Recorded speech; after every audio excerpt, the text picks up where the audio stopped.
स्वागतं शुभस्वागतं सर्वेभ्यः छात्रेभ्यः। संस्कृतं स्वागतं। सप्तमकक्षायाः नूतनं पाठम् अनारिकायाः जिज्ञासा इति पाठं पठामः। Today we are going to start the new lesson, 14th lesson, Anarikayaha Jignasa. First of all, Anarika is a name of the girl. Jignasa is the word which you have to know. जिज्ञासा ज्ञ इति धातुः ज्ञ इति धातोः लट् लकारे जानाति इति भवति। ज्ञातुम् इच्छा जिज्ञासा। ज्ञातुं तुमुन् प्रत्ययः पठितुं लिखितुं श्रोतुं द्रष्टुम् इत्यादिवत् पठितुं टू रीड क्रीडितुं टू प्ले ज्ञातुं टू नो इच्छा ज्ञातुम् इच्छा जिज्ञासा। The desire to know is called as a jignasa. The desire to know, the willingness to know, the love to learn, that is jignasa. That is the curiosity, the thing which keeps you active in the life is your curiosity.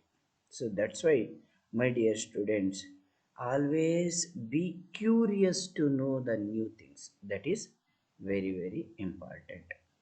Anarikayaha jignasa, it tells about the willingness, the curiosity of the girl Anarika. Life is so beautiful.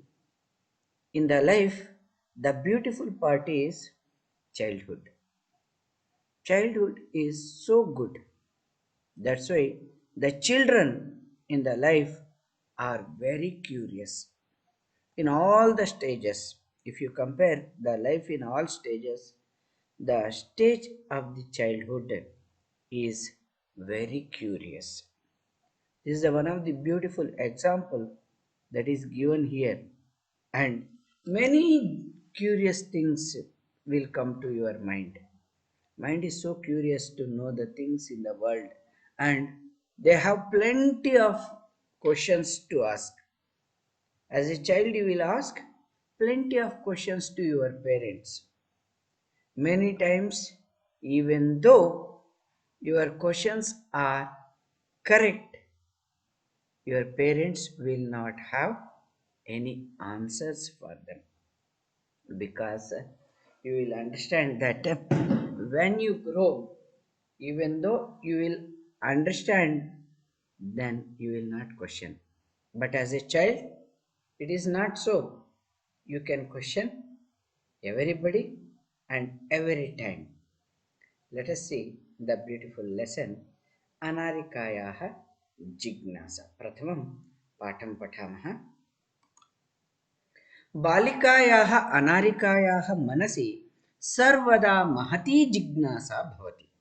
अतः सा बहून् प्रश्नान् पृच्छति। तस्याः प्रश्नैः सर्वेषां बुद्धिः चक्रवत् भ्रमति। प्रातः उत्थाय सा अन्वभवत् यत् तस्याः मनः प्रसन्नं नास्ति। मनोविनोदाय सा भ्रमितुं गृहात् बहिः अगच्छत्। भ्रमणकाले सा अपश्यत् यत् मार्गाः सुसज्जिताः सन्ति। सा चिन्तयति किमर्थम् इयं सज्जा। सा अस्मरत् यत् अद्य तु मन्त्री आगमिष्यति। सः अत्र किमर्थम् आगमिष्यति इति विषये तस्याः जिज्ञासाः प्रारब्धाः। गृहम् आगत्य सा पितरम् अपृच्छत्। पितः मन्त्री किमर्थम् आगच्छति। पिता अवदत्, पुत्री, नद्याः उपरि नवीनः सेतुः निर्मितः, तस्य उद्घाटनार्थं मन्त्री आगच्छति। अनारिका पुनः अपृच्छत्, पितः किं मन्त्रीसेतोः निर्माणम् अकरोत्? पिता अकथयत्, नहि पुत्री, सेतोः निर्माणं कर्मकराः अकुर्वन्। पुनः अनारिकायाः प्रश्नः आसीत्, यदि कर्मकराः सेतोः निर्माणम् अकुर्वन् तदा मन्त्री किमर्थम् आगच्छति? पिता अवदत्, यतोहि सः अस्माकं देशस्य मन्त्री। पितः, सेतोः निर्माणाय प्रस्तराणि कुतः आयान्ति? किं तानि मन्त्री ददाति? विरक्तभावेन पिता अवदत्, अनारिके, प्रस्तराणि जनाः पर्वतेभ्यः आनयन्ति। पितः, तर्हि किम् एतदर्थं मन्त्री धनं ददाति? तस्य पार्श्वे धनानि कुतः आगच्छन्ति? एतान् प्रश्नान् श्रुत्वा पिता वदत्, अरे, प्रजाः धनं प्रयच्छन्ति। विस्मिता अनारिका पुनः अपृच्छत्, पितः, कर्मकराः पर्वतेभ्यः प्रस्तराणि आनयन्ति, ते एव सेतुं निर्मान्ति, प्रजाः धनं ददति, तथापि सेतोः उद्घाटनार्थं मन्त्री किमर्थम् आगच्छति?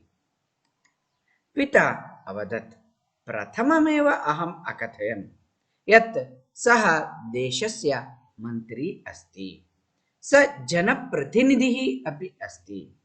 जनतायाः धनेन निर्मितस्य सेतोः उद्घाटनार्थं जनप्रतिनिधिः आमन्त्रितः भवति। चल, सुसज्जिता भूत्वा विद्यालयं चल। अनारिकायाः मनसि इतोपि बहवः प्रश्नाः सन्ति। एवम् अनारिकायाः जिज्ञासा इति पाठः अस्माभिः पठितः। बालिकायाः अनारिकायाः मनसि सर्वदा महती जिज्ञासा भवति। बालिका, तस्याः नाम अनारिका, तस्याः मनसि सर्वदा जिज्ञासा भवति। The girl Anarika, in her mind, she is always curious. She wants to know all the new things that she looks. अतः सा बहून् प्रश्नान् पृच्छति. As she is very curious, she keeps on asking many questions. तस्याः प्रश्नैः सर्वेषां बुद्धिः चक्रवत् भ्रमति. Even people get surprised after hearing the questions. When she asks, the mind rotates even for the intelligence. For all the people feel so much surprised by her questions. She asks very typical questions. One day, Pratah Uttaya sa Anvabhavat. One day morning, she got up early in the morning and she felt yat tasyaha manaha prasannam nasti. She felt that her mind is not happy today. She is not happy today.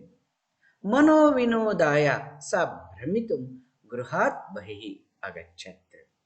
Just to wander, to make her mind fresh, she went for a morning walk.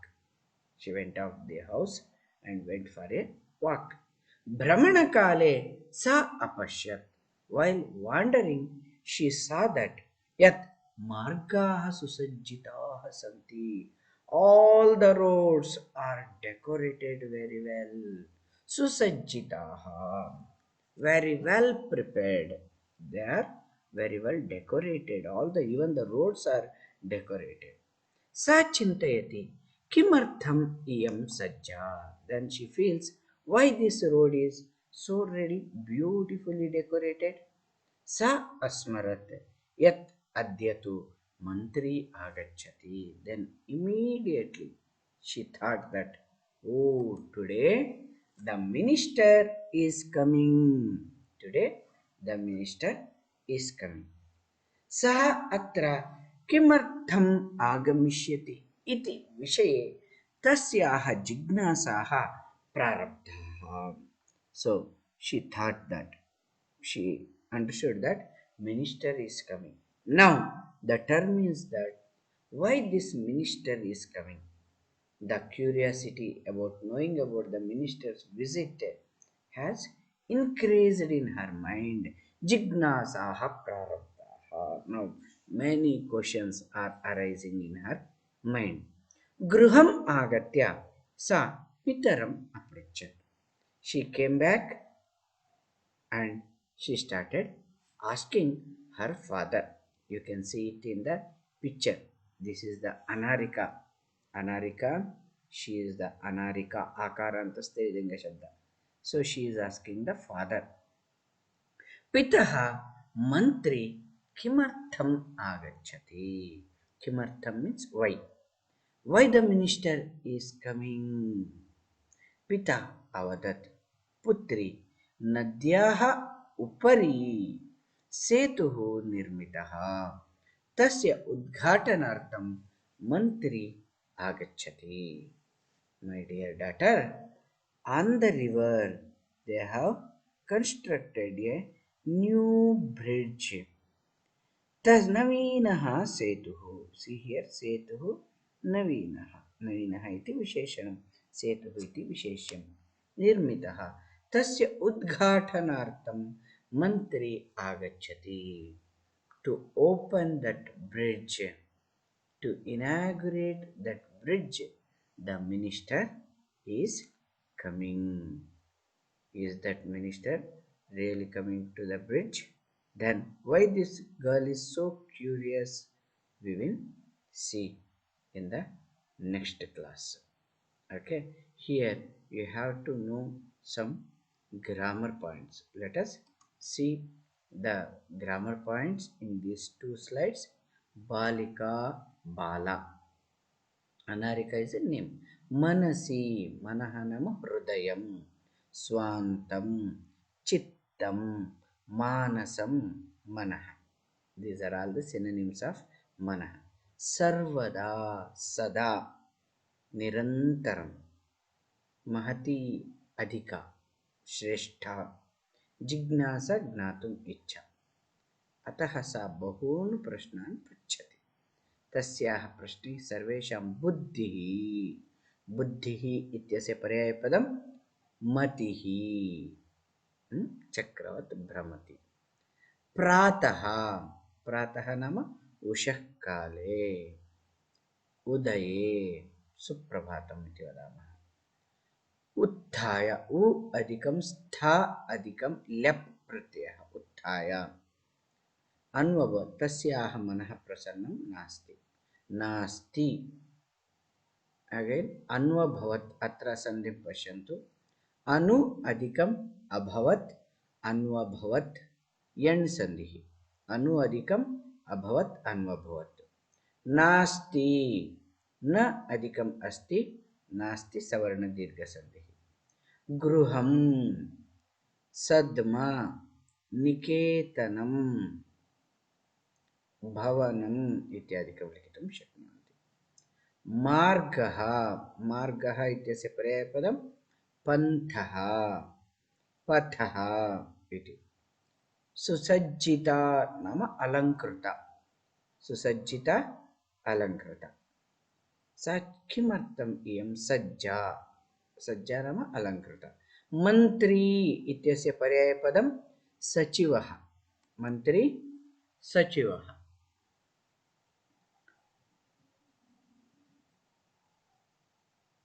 पिता. पिता नाम जनकः इति भवति. एवं नवीनः नूतनः. नवीनः इत्यस्य अर्थः नूतनः. एवं एतस्य पाठस्य अर्थः एवं शब्दार्थाः ज्ञाताः सन्ति. भवतु शुभदिनं. भवतु अनुदिनं. धन्यवादाः.